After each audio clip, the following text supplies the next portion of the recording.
কেন আসলে এই অবস্থায় আসলো? এই ১৫ বছর আপনাদের শাসনামলে তখন আসলে এত বেশি বঙ্গবন্ধু চর্চা খুব বেশি, বেশি হয়ে গেছে কিনা? বা মুক্তিযুদ্ধের চেতনা এই বিষয়টা যেটি এখন বলা হচ্ছে যে এই বিষয়গুলোকে আপনাদের আমলে আপনারা একদম কোট আনকোট পচিয়ে ফেলেছেন বলে বলা হচ্ছে। মানে খুব বাড়বাড়ন্ত হয়ে গেছে। যার কারণে এখন এটা একটা নেগেটিভ দিকে চলে যাচ্ছে। বিষয়টা কি আমি আপনারা আপনার স্বীকার করেন? আমি মানে আপনার একদম লেজার আমি লাইট দিয়ে আপনার বঙ্গবন্ধু নামছেন, না না না সকল সরকারি আপনি অফিস, সকল শিক্ষা প্রতিষ্ঠানে বঙ্গবন্ধু কর্নার থাকবে, সবকিছুর নাম বঙ্গবন্ধুর নামে হয়ে যাবে। ওইটা কেউ হয়তো অতিরিক্ত করতে পারে, কিন্তু আমি আপনার বলি যারা আজকে এই কথাগুলো বলছে, হ্যাঁ ধরে নিলাম তাদের কথা ঠিক আছে, কিন্তু স্বাধীনতা দিবসে বঙ্গবন্ধু নাই, স্বাধীনতা দিবসে জয় বাংলা নাই, স্বাধীনতা দিবসে জয় বাংলার স্লোগান দিলে পুলিশ তাকে পিটাবে, ধরে নিয়ে যাবে। পাকিস্তান হানাদার বাহিনী স্বাধীনতা 26শে মার্চ যেভাবে জয় বাংলার শব্দ শুনলেই, আওয়াজ শুনলেই তারা গুলি করতো, মানুষকে হত্যা করতো, বাড়ি আগুন দিয়ে পুড়িয়ে দিত। আজকে সেই জয় বাংলার স্লোগান শুনলেই আপনি পুলিশ দিয়ে পিটাবেন। আপনি আমার বোন মানে কোর্টের বারান্দা জয় বাংলার স্লোগান দিছে, তাকে আপনি বেল দেবেন না, জামিন দেবেন না জয় বাংলার স্লোগান দেওয়ার অপরাধে? তাহলে আমি কি ধরে নেব যারা আজকে রাষ্ট্রীয় ক্ষমতায় তারা বাংলাদেশের লোক না, তারা পাকিস্তানের লোক? সেদিন ইতিহাস বলে যে ঢাকা বিশ্ববিদ্যালয়ে আগুন জ্বলছে, মেয়েদের হলগুলোতে আপনার হানাদার বাহিনী হামলা করছেন, সারা ঢাকা শহরে দাউ দাউ করে জ্বলছে, কিন্তু 32 নম্বরে হামলা করেনি। ৭৫-এর 15 আগস্ট বঙ্গবন্ধুকে হত্যা করার পর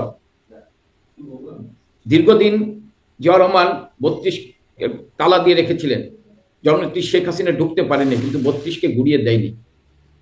আপনি দেখেন আজকে যারা 32 হামলা করছে, হামলা করার পর তারা ক্ষমতা নেওয়ার পরে 2025-এর 5ই ফেব্রুয়ারি সেই 32কে বুলডোজার দিয়ে ঘোষণা দিয়ে মাটির সাথে মিশিয়ে দিয়ে আপনি কি প্রমাণ করতে চাইলেন? 32 হচ্ছে জনগণের।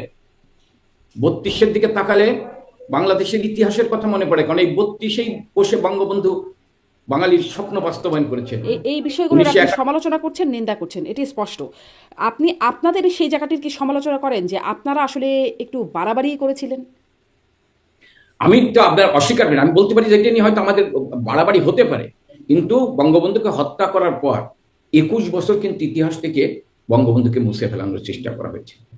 7ই মার্চ ঐতিহাসিক 7ই মার্চ তাকে মুছে ফেলানোর চেষ্টা করা হয়েছিল, জয় বাংলা মুছে ফেলানো, যার ফলে জনগণের রায় নিয়ে বঙ্গবন্ধুর তনয় জননেত্রী রাষ্ট্রীয় ক্ষমতা আসার পর, হ্যাঁ, নতুন প্রজন্মকে মুক্তিযুদ্ধের ইতিহাস, সত্যিকার ইতিহাস তুলে ধরার জন্য হয়তো বঙ্গবন্ধুর জীবনী, মুক্তিযুদ্ধের চেতনা মানুষের সামনে, মুক্তিযুদ্ধের ইতিহাস তুলে ধরার চেষ্টা করেছেন। হয়তো কিছু কিছু লোক এটা অতিরঞ্জিত করতে পারে না, আমি এটা অস্বীকার করি না, কিন্তু মানুষের কাছে মুক্তিযুদ্ধের চেতনা 21 বছর বঙ্গবন্ধু ছিল না। এই যে অতিরঞ্জিত কিছু বঙ্গবন্ধু কিছু লোক করলো, মানে এগুলো তো আসলে সরকারি টাকায় অনেক অতিরঞ্জিত করার প্রক্রিয়াটা চলেছে, সেগুলো কি আপনাদের তখন চোখে পড়ে নাই? তখন মনে হয় না যে আসলে এগুলো অতিরঞ্জিত হচ্ছে? না, আমি আপনার এই বিষয়ে বলতে চাই যে কিছুটা কিছু অতিরঞ্জিত করেছেই অনেকে, কিছু সুবিধাবাদী আমাদের মানে আনুকূল্য পাওয়ার জন্য কিছু অতিরিক্ত করতে পারে, আমি এটা অস্বীকার করি। কিন্তু এটা থেই নাকি যে এই মুহূর্তে বঙ্গবন্ধু থাকবে না বাংলাদেশ, নিশ্চয়ই, আপনি নিশ্চয়ই। বলবেন কিন্তু বঙ্গবন্ধু থাকবে না, আমি তো মনে করি সেই বাংলাদেশ আপনারা বিশ্বাস করেন না। জি, নিশ্চয়ই।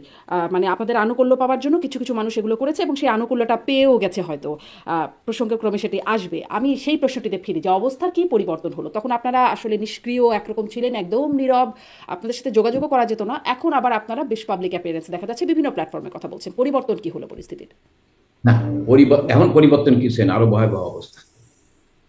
আপনি শারমিন, আপনি একটা সাদাকে সাদা বলেন, কালোকে কালো বলেন,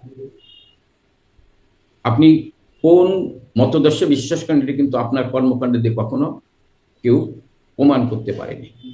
বাংলাদেশের সাংবাদিকতার জগতে আমাদের বলা হতো যে আমরা সংবাদপত্র নিয়ন্ত্রণ করতাম। আজকে বাংলাদেশের কি অবস্থা? আজকে বাংলাদেশে আমি আপনার বলি যে 600-র উপর সাংবাদিকদের বিরুদ্ধে মামলা।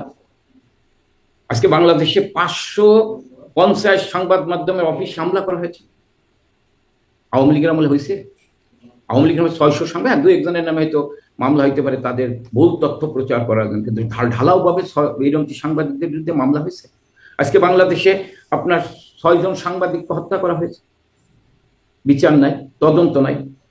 18 জন সাংবাদিককে গ্রেপ্তার করা হয়েছে, প্রেস ক্লাবের সেক্রেটারিকে গ্রেপ্তার, 71 টিভির মোজাম্মেল বাবু আজকে গ্রেপ্তার, 100-র উপরে সাংবাদিক চাকরিচ্যুত হয়েছে, 168 জনের প্রেস স্বীকৃতি বাতিল করা হয়েছে। তাহলে বাংলাদেশ কোথায়?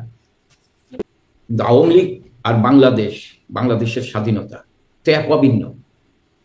আওয়ামী লীগের এস এম কামাল ভুল করতে পারে, এটা ঠিক আছে, এগুলো আপনি আওয়ামী লীগের উপর আঘাত করবেন, বাংলাদেশের উপর আঘাত করবেন, ব্যক্তি কিন্তু কোনো অপরাধ করলে জাতিসংঘের যে প্রতিবেদন সেখানে একদম সর্বোচ্চ পর্যায়ের দিকে অভিযোগ তোলা হচ্ছে। একদম সাবেক প্রধানমন্ত্রী শেখ হাসিনা, সাবেক স্বরাষ্ট্রমন্ত্রী থেকে শুরু করে যারা আসলে অথরিটি বা কর্তৃপক্ষ ছিলেন তাদের বিরুদ্ধেই তো অভিযোগ আসছে। মানে জাতিসংঘের প্রতিবেদন আবার এখানেও আছে যে পুলিশ হত্যা হয়েছে, কারা করছে? একটা অন্তঃসত্ত্বা পুলিশ, সে তো বলছে আমি অন্তঃসত্ত্বা, তাকে হত্যা করা হয়েছে, কারা করছে? এই আন্দোলনের পিছনে আমরা বারবার বলছি যে সরকার উৎখাতের আন্দোলন এবং জঙ্গিদের আন্দোলন। আপনি দেখেন ঢাকা বিশ্ববিদ্যালয়ে কোনো লাশ হয়েছে? জাহাঙ্গীর বিশ্ববিদ্যালয়ে কোনো লাশ হয়েছে? কৃষি বিশ্ববিদ্যালয়ে কোনো লাশ পড়ছে? রাজশাহী বিশ্ববিদ্যালয়ে কোনো লাশ পড়ছে? হ্যাঁ, বাইরে সাধারণ ছাত্র, সাধারণ মানুষ অনেকে জীবন দিয়েছে। কোন মানুষকে হত্যা করে ক্ষমতায় টিকে থাকা যায় না, আমরা এটা বিশ্বাস করি। তারপরে এই দায়িত্ব, কিন্তু এফআইআর যখন পুলিশের এফআইআর যখন আসলো সেখানে দেখা গেল সব বিএনপি জামায়াত সহ অজ্ঞাতনামা অনেকের নাম আসলো, সেই পুলিশের নামটি ছিল না যেই পুলিশকে আমরা গুলি করতে দেখেছি। মানে আমরা কি করে বিশ্বাস করবো যে আপনারা আসলে সেটি বিশ্বাস করেন? না না না, আমি আপনারে মনে করি যে দেখেন, আমরা না খারাপ করছি ধরে নিলাম, কিন্তু আমরা খারাপ করছি সবার দৃষ্টিতে। আমরা পুলিশ দিয়ে মামলা দিয়েছি বিএনপি জামাতের বিরুদ্ধে, বিএনপি নেতাদের বিরুদ্ধে, আমরা এটা খারাপ কাজ করছি। তাহলে এই খারাপের কারণে আমাদের ধরেন পতন হয়েছে, আমি ধরে নিলাম। আপনারা বৈষম্য মুক্ত বাংলাদেশ বানাবেন, তাহলে এখানে কেন বৈষম্য হচ্ছে? আপনি হত্যা করছেন, বিচার মামলা হবে না কেন? এইখানে কেন বৈষম্য? আপনার তো বৈষম্য মুক্ত বাংলাদেশে। তাহলে এস এম কামাল, আপনি এতটুকু মানে এই প্রশ্নটা করার আগে আপনি এতটুকু কি মেনে নেন যে আপনাদের এই কাজগুলোর কারণে অপরাধ হয়েছে বা আপনাদের খারাপ কাজ হয়েছে, তার পরিণতিতে যেটা আসছে সেটা আসলে ভালো হচ্ছে না? সেটা আমি আপনার যেটা বলছি যে আমরা মনে করি যে আমরা সাধারণ মানুষের উপর কোনো নির্যাতন করিনি। তারপরেও আপনি বলতেছেন যে এই ঘটনা আমি ধরে নিলাম করছে, আপনার কথা অনুযায়ী আমি স্বীকার করে নিলাম, কিন্তু আপনারা কেন করতেছেন? আপনারা তো একটা ভালো বাংলাদেশ দেবেন, আপনারা একটা সুন্দর বাংলাদেশ দেবেন। মিথ্যা কেন এটা আগে বলেন, আপনাদের বিরুদ্ধে মিথ্যা অভিযোগ কেন? আপনাদের সময় কি গুম খুন আসিয়ার মতো শিশু ধর্ষণের ঘটনা ঘটে নাই? আমি বলি আমাদের সমাজে গুম হয়নি, আমি তাহলে মিথ্যা অভিযোগ বলছেন কেন? না না, আমি বলছি গুম হয়নি, অস্বীকার করি না, কিন্তু আপনি সেই গুমের কিন্তু সঙ্গে সঙ্গে বিচার হয়েছে। আমি যে ধর্ষণ হয়েছে আপনি জানেন, ফেনীতে ধর্ষণের সঙ্গে সঙ্গে কিন্তু বিচার হয়েছে। কোথায় তনু হত্যার বিচার কোথায় হলো? তনু হত্যার বিচার হয়েছে, তনু হত্যার বিচার হয়েছে। একটা হত্যার বিচার হয়নি সেটা সাগর রনি ছাড়া, তনু হত্যার বিচার হয়েছে। আপনি তনু হত্যাকাণ্ডের 9 বছর এখনো তদন্ত চলছে। আমি আসলে একটু কনফিউজ হয়ে গেছিলাম যে আসলে কি হলো, আমি ভুল বলছি কিনা। এটা হচ্ছে 20 তারিখ, মার্চের 20 তারিখ 2025 সালের খবর, বলছে ডয়েচে ভেলে। সেখানে দেখাচ্ছে 9 বছর, তনু হত্যার 9 বছর এখনো তদন্ত চলছে। তনু হত্যার কিন্তু সঙ্গে সঙ্গে বিচার হয়েছিল, বিচার হয়নি, তদন্ত চলছে। আমি একটু কনফিউজ হয়ে গেছিলাম, এখন কনফার্ম করলাম যে প্রথম আলোর খবর, ডয়েচে ভেলে খবর। হ্যাঁ না, তনু হত্যা না, এটা চট্টগ্রামে, দুঃখিত, এটার বিচার এখন তদন্ত হচ্ছে, ঠিক আছে না, এটা ঠিক আছে। কিন্তু এই 2-3টে ঘটনা ছাড়া আপনি কোন হত্যাকাণ্ডের বিচার নেই বলেন? একরাম হত্যাকাণ্ড, খুব আলোচিত হত্যাকাণ্ড, চট্টগ্রামে কক্সবাজারের একরামুল হত্যাকাণ্ড, যে বিচার বহির্ভূত হত্যাকাণ্ড হলো, র্যাবের হাতে হত্যাকাণ্ড, যার কারণে যেটাকে ধরে একদম মার্কিনেরা চোখে আঙ্গুল দিয়ে দেখি একটা স্যাংশনের ঘটনা ঘটলো, সেই বিচার। আমি তো বিচারের প্রক্রিয়া তো আদালতের। আপনি কিন্তু যখন ঘটনা ঘটছে তখন কিন্তু সেই পুলিশ অফিসারকে গ্রেফতার করা হয়েছে, ছাড় দেওয়া হয়নি। এবং হয়েছে, এটাকে কিছুই করা হয় নাই। এস এম কামাল হোসেন, এটা নিয়ে আপনারা আমার স্টুডিওতে এটা নিয়ে আমরা অনেক কথা বলেছি। না আমি ঠিক আছে, কিছু হত্যাকাণ্ড তো এটা তদন্তের ব্যাপার। আপনি 3-4টে হত্যাকাণ্ড, কিন্তু আজকে তো গণহত্যা হচ্ছে, যার ফলে কোনো বিচার। তো সরকার বলছে এগুলো তদন্তের ব্যাপার, তদন্ত করে বিচার করবে বলছে। তো এরকম আমরা শুনেছি জনাব এস এম কামাল হোসেন। আমি আসলে এই কম্পেয়ারটা করতে চাই না যে আপনাদের আমল হয়েছে তো এখন হচ্ছে এটা ভালো, এই কম্পেয়ারিজনে আমি যেতে চাই না। কিন্তু হয়েছে তো, মানে আপনারা সেই দায়টা স্বীকার করে তারপরে কি আপনারা বলবেন যে এখন যা হচ্ছে সেটা আরো খারাপ হচ্ছে, সেই জায়গাটিকে স্বীকার করবেন? কারণ আমরা তো এই স্লোগানটার সাথে পরিচিত, একটা শিবির ধরে জবাই কর, ছাত্রলীগের এই সব স্লোগানের সাথে তো আমরা পরিচিত, এবং শিবির দেখলেই মারতে হবে, আবরার তার একটা মানে জলজ্যান্ত প্রমাণ। শিবির আজকে আমি এটা আমার এইটুকু আমি স্বীকার করতে পারি, আমাদের ভিতরে শিবিরের অনুপ্রবেশকারীরা ঢুকে এই হত্যাকাণ্ডগুলো, যার প্রমাণ ঢাকা বিশ্ববিদ্যালয় আজকে শিবিরের সভাপতি কে, ছাত্রলীগ। আপনি বলছেন দায়িত্ব আমার, ঠিক আছে, এই ব্যর্থতা আমার, কিন্তু এটা করছে। আপনি যেটা বলে শিবির ধর, রাজশাহী বিশ্ববিদ্যালয় ফারুককে পিটিয়ে ম্যানুয়ালে ফেলে রেখেছিলেন, মৃত্যু নিশ্চিত করেছিলেন। আজকে এই ঘটনাগুলো তো ঘটছে। বাংলাদেশের রাজনীতিতে যখন আপনি সাম্প্রদায়িকতার বীজ বপন করবেন, আপনি যখন মানুষের রক কেটে দেবেন, পায়ে কেটে দেবেন, তখন ছাত্রলীগ প্রতিরোধ করছে। এবং দুই একজনের কথা তো প্রকাশ হচ্ছে, আমরা দেখতেছি যে আজকে যারা ক্ষমতার মানে আছে তারা কারা? তারা বাংলাদেশের চিন্তা চেতনায় বাংলাদেশকে বিশ্বাস করে না। তারা বাংলাদেশের অগ্রযাত্রা, বাংলাদেশকে বাংলাদেশকে এগিয়ে নিয়ে যাওয়ার কথা চিন্তা করে না। যে আপনি বলছিলেন জঙ্গি হামলার কথা, এই কথাটা আগেও আপনাদের পক্ষ থেকে এসেছে। 5ই আগস্টের এই পরিণতিতে একটা জঙ্গি হামলা হয়েছে। এত জঙ্গি আসলো কোথা থেকে? আপনাদের সময় 15 বছর, মানে পুরোটা সময় আপনাদের, যাদের আমরা আসলে আন্দোলনের ফেস হিসেবে চিনি বা গণ অভ্যুত্থানে অংশগ্রহণ করেছে ছাত্ররা, তারা সবাই আসলে আপনাদের সময় স্কুলে যাওয়া, কলেজে যাওয়া বা বিশ্ববিদ্যালয়ে যাওয়া। এর মধ্যে আপনাদের ক্ষমতার মধ্যে এত জঙ্গি, এত উগ্রবাদী হলো কোথায়? আপনারা কি করলেন তাহলে? আপনি দেখেছেন না বর্তমান যুক্তরাষ্ট্রের রাষ্ট্র প্রেসিডেন্ট কি বলছেন? শেখ হাসিনা বলছে, সেটা প্রকাশ হয়ে গেছে কত শো কোটি টাকা খরচ হয়েছে। এবং সাবেক স্বরাষ্ট্র উপদেষ্টা তার বক্তৃতায় যে গুলি ব্যবহৃত হয়েছে সেই গুলির নাম্বার দিয়ে বলছে এই গুলি কাদের কাছে থাকে। এর ভিতর দিয়ে আপনি তো প্রমাণ হয়েছে যে কারা। আর হ্যাঁ, আপনি বলছেন জঙ্গি, বঙ্গবন্ধু তার জননেত্রী শেখ হাসিনা জঙ্গি দমন করেছে, জঙ্গি একেবারে নির্মূল করতে পারেনি। তাহলে বলছেন কেন জঙ্গি হামলার কথা? মানে তাহলে এত দমন করা হলো যে আপনাদের এই সেই হামলা। আমার কথা শেষ করতে দেন। সেই জঙ্গিরা, হ্যাঁ সেই জঙ্গিরা আজকে প্রমাণ হয়েছে, সেই জঙ্গিরা কিন্তু তারা গোপনে সুসংগঠিত হয়েছে। হ্যাঁ, এটা বলতে পারেন যে আপনারা তাদেরকে ধরতে পারেন, এই ব্যর্থতা আমি স্বীকার করিনি, এই ব্যর্থতা আমাদের থাকতে পারে। আজকে কিন্তু সেই চেতনার জায়গায় যারা রাষ্ট্রীয় ক্ষমতা তারা কিন্তু ঐক্যবদ্ধ না। তাহলে আজকে তো মানে এটা কি দিবালোকের মতো সত্য, সুস্পষ্ট যে আজকে জঙ্গি নিয়ন্ত্রিত হচ্ছে বাংলাদেশ। আপনি বলছিলেন যে ট্রাম্পের বক্তব্য, সোশ্যাল মিডিয়ার অনেক খবর, তাতে প্রমাণ হয়ে যায় আসলে যে জঙ্গি হামলার কথা। কিন্তু একই সাথে আপনারা এটাকে আবার আমলে নিচ্ছেন না। জাতিসংঘের প্রতিবেদন, বিভিন্ন কল রেকর্ড, বিভিন্ন গোয়েন্দা তথ্য এবং আমরা যেই ভিডিও ফুটেজগুলো চোখে আমাদের লেগে গেছে, সেগুলোকে আবার আপনারা আমলে নেন না। সরাসরি গুলি করে হত্যার জন্য নির্দেশ দিচ্ছেন। এই বিষয়গুলো আবার আপনারা অস্বীকার করছেন। মানে জাতিসংঘের প্রতিবেদনটাকেই তো আপনারা অস্বীকার করছেন। জাতিসংঘের প্রতিবেদনকে অস্বীকার করছে। আমি মনে করি জাতিসংঘের প্রতিবেদন, আপনিও জানেন, তখন বলা হয়েছে যে জাতিসংঘের প্রতিবেদন হচ্ছে এটা পক্ষপাত দুষ্ট। তারপর জাতিসংঘে কিছু কথা বলেছেন, সেই কথাগুলো কি বলছেন? সেই কথাগুলো তো কেউ সামনে আনে না।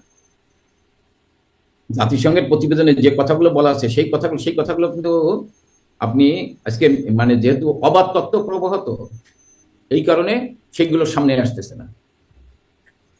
টোটাল হত্যাকাণ্ডের ব্যাপারে জাতিসংঘে কাকে দায়ী করছে, এটা টোটাল কিন্তু আসেনি সামনে।